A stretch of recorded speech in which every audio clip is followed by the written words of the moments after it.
Yo, yo, yo, yo, yo, what is going on, COD Familia? It is your BN, aka Mr. Kingdom Builder. And talk about better late than never, where we have the update preview 1.0.27 coming out on the official Call of Dragons YouTube channel. We have about 5 hours until the update starts, and then 9 hours, usually with a 4-hour maintenance, until it goes live. So, we're going to go ahead and watch this and see if they are going to show us off anything else new, aside from what we saw this morning, where the policies are in the internal affairs. I'm always forgetting what the name of that darn tiny little building is in game. As always, if you enjoyed the content, make sure you throw us up because it helps out a lot. Here we go. New season, new heroes, and new behemoths, new artifacts. This is truly an exciting update. Can't wait. Yeah, I mean, I can't either. So. Season of Strife, Calling of Courage is coming. This time, Lords would need to come together and challenge other realms in a struggle for the Stone of Peace on a new Hollandale map. Ooh, so it's the Stone of Peace. That's what this is. A little preview. To help you, you will have a new mastery skill. You see that? What was that Monastery Monoliths? Whatever that little thing was. So we have Mastery Monoliths, Protector Quests. Okay. You will have a new mastery skills at your disposal. It will allow your heroes to learn other heroes' skills to replace their own and combine their abilities. And we have new season buildings. Alliance Siege Bastions can expand your alliance's territory and attack other alliance buildings. You can also deploy legions to garrison them, strengthening your defensive line. So they can attack other alliance buildings, which I'd have to assume is turrets. Gosh, why am I already forgetting the spiky things that we used to it's escaped my face right now. But we got turrets, keeps, and towers. And then I would assume as well that would probably apply for forts. Okay. Interesting. Can attack other alliance buildings and can garrison by the deploying legions. They can expand your alliance's territory while also serving as a strong defensive front line. So it's like a souped up tower. For the new season better, we are introducing the Brink of War event. It consists of 3 phases where you would need to fight. Ooh, hang on, we do want to look at that real quick. Brink of War. That's the end. That's the Endo EOTC. So we have Shadow Trolls are wreaking havoc across the land. So basically, this is like a PvE event. You're probably going to go and attack them. Keep in mind, Brink of War is the Eve of the Crusade thing that they're basically porting over from Rock, where at prior to your new KVK season starting, all the kingdoms that are going to be in a KVK group, if it most likely works out this way, they will all compete and participate in this event leading up to their KVK starting, and then depending on where you place at the end of this event, you may get some passive rewards, buffs, etc. stats. So the first one is a PvE, next one is troop training, and then you're gathering supplies. Okay. 3 phases where you would need to fight the Darklings, train legions. Ooh, oh my god, we missed that one. Hang on, let's go back here. I do want to see that. You would need to fight the Darklings. Here we go. So, by defeating Shadow Trolls, 20,000, 50,000 points, how to get points. You see my ranking, my score, realm rankings, right? So yeah, this is pretty standard, right? And then you also get the matchmaking. So again, it's after matchmaking, we know that. Probably isn't, I'd be shocked if they put this out for the Season of Strife groups. It's probably going to be for the next KVKs, or those going in. Train legion. 6,000 points by training, 16,000, 32,000. And donate your resources. Oh, cool. Then this is cool. Yeah, this is pretty similar. So you donate, you get some decent rewards from what I remember. This section will grant you personal points and realm points. And we will have the ranking of the realms that are about to enter the new season together. Climb higher in a personal ranking to get better rewards for yourself, and realm ranking to determine the buffs that your realm will receive throughout the next season. Okay. The library of the College of TR is filled with ancient knowledge. Come join us at the Tomes of Wisdom event series. Sign in for 7 days and get exclusive avatar frames and nameplates. Join the Bookworm Bonanza, collect bookmarks and commentaries and exchange them for amazing rewards. Defeat Darklings and retrieve stolen goods to save the summertime. Put your knowledge to the test and win rewards prepared by Velen. And finally, team up and join the Automation Raid. Automation raid. Dude, I wonder if people really enjoy the automation raid. Looks like some giants began to adapt to living in the poisonous swamps. Well, better run before the Mesma giant catches up to us. Okay. Okay, get a little creative here. So that was intense.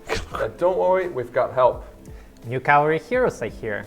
Welcome Urag and Tobin to the CAF team. Urag will be available from... Ooh, well, hang on. This is where they always go really fast, and I have to like... Okay, so attack range, we have near. Deals physical damage to the target, damage factor 1700, damage spreads to up to 2 nearby enemy legions, damage factor 400. Okay, so burst damage. Will be available from...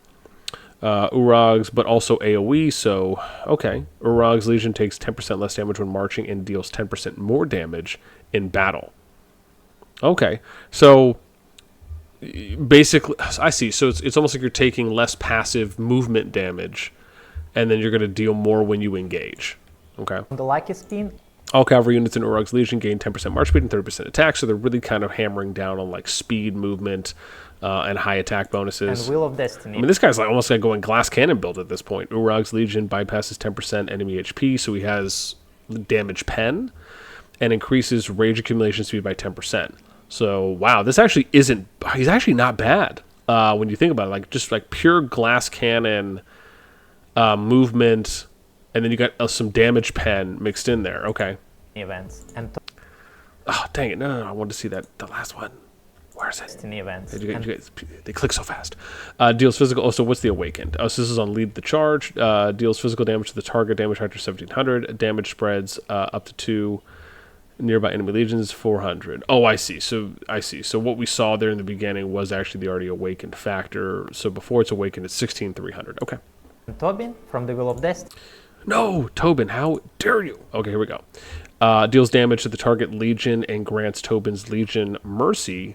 Ranged damage taken is negative 30%. 5 seconds. Okay, so you take less range damage. I mean, this is one of those things we've talked about before where instead of them doing it in a skill, why not just have it be the stats themselves, right? Where it's kind of more of a traditional RTS triangle, where you just have increased damage and then you take less damage, right? And then you just make the percentages a little bit more. Damage type physical, damage factor 1600. Skill damage factor is max 16, reduced range damage 30%. Okay, so basically lots of damage, taking less range, kind of almost like they're giving you that... alliance skill, the Fog of War, right? But just more of a passive, if you will, for reduction. Dang it! Oh god, they go so fast. Let's go to number 2. Here we go.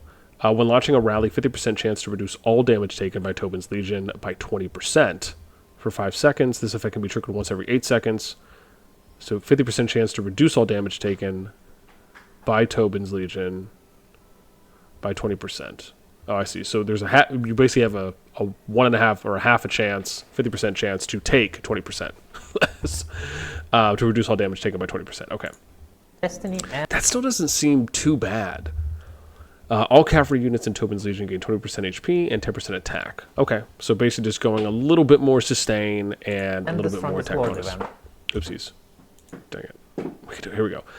Deals 20% more rage skill damage to enemy legions in front of Tobin's Legion and 10% more counterattack damage to legions behind Tobin's Legion. Oh, interesting. So it's an interesting feature, like a new kind of element where they're allowing for you to do something for counterattack damage.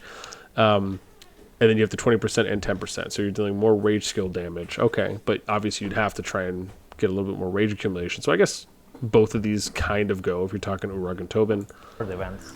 And then last passive. So this is a 5th skill. When another hero in Tobin's Legion deals damage with a rage skill, they deal 20% more damage when targeting ranged legions. When targeting melee legions, they take 50% less damage for 5 seconds. Oh, interesting. So you'll do 20% more damage when you're attacking range, but you'll take less damage when attacking melee.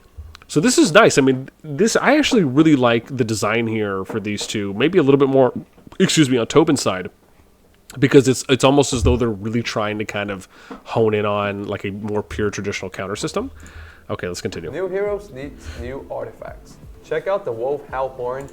Ooh, physical 300. Effect can be triggered every 90 seconds. Skill damage factor up to 4400. Tremble duration 3. Continuous damage factor 600. Okay. And Mana Stone Hunter. After a short charge up, creates a Mana Stone at a random location of the Legion with a 5% chance of creating a legendary Mana Stone. This Mana Stone can only be gathered by the Legion that created it, and it will disappear after 10 minutes. Huh. But it goes up to 100%. This creates a Mana Stone at a random location with a 100% chance of gathering. Okay. I wonder how good this is going to be. Like, is it just going to be like a level 10 type of thing? Alliance Market is now the Bazaar. Oh, the Bazaar. Oh, yeah, because they Here we changed have it. merged the weekly transport limits and loot limits. Now the combined weekly limit can be increased to maximum of 2 billion. And with the new name comes a new feature, Exchange House. Looks like Leo is already over there. Let's check it out. Here at the Exchange House, you spend exchange coins to purchase resources. And selling resources will earn you gems. Check out gems. Wait a second, I want to see because I think we might have missed one of the screens. Here we go. So it's goods placed on sale, resources on sale, expected earnings. Oh, I see. So you can see he's already done 3. That's 15 million, but you're only getting 100.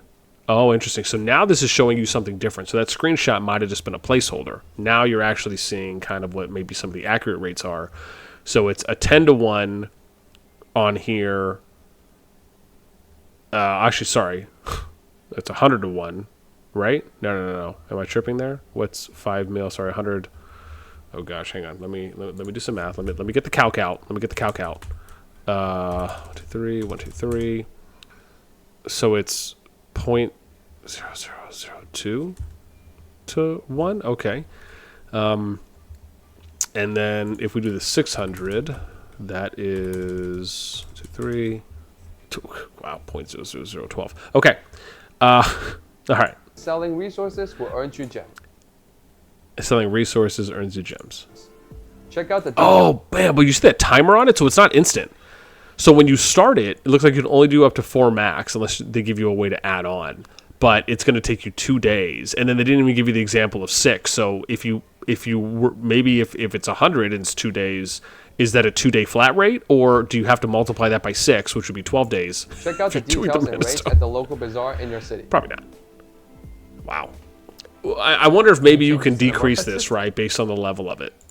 So we'll see. Definitely. More types of skill cards will appear when refreshing talent skill cards at the Merit Store, the Crystal Store, and the Exchange House. These Warped skill card sources were changed. They can no longer be gained by capturing Warpeds, but can now be obtained from the Crystal Store. And these skill cards can now be obtained during capture Warpeds. We have adjusted the base price of certain skill cards at the Exchange House. Man, I wish they would have shown that here in the video. Like, what was it before? What was it after? Even if you're just going to do a quick run through, you could have still just put the numbers up. You can now quick upgrade 0-star and 1-star Warped skill cards. You are guaranteed to receive your desired skill cards after quick upgrading them. Much more storage space will be granted for skill cards with each storage space upgrade. Flying units are also getting an upgrade. First of all, engineering has been increased for all flying units. We have added a new flying marksman skill called the bombing run, which can destroy... Oh, here it is. Can destroy buildings from a long distance. Only takes effect when your legion is composed entirely of Wyvern riders. Buildings and a long distance. And we have a new flying cavalry would have been dope if they showed us an example of it. Eagle Strike. If there are no other... If there are no other friendly legions within a certain range of your legion, they deal 10% more damage. This only takes effect when your legion is composed entirely of forest eagles. No other friendly legions within a certain range. Okay, so it really would only... So meaning that you could only have, I guess, 5 max for your marches. Friendly legions within the range of your legion. They will deal more damage. There's also an increased movement speed of flying marksmen and marksman units. We have reduced cost of sieges. When attacking enemy city, only 35% of severely wounded units will die instead of 50%. We have also reduced cost of healing.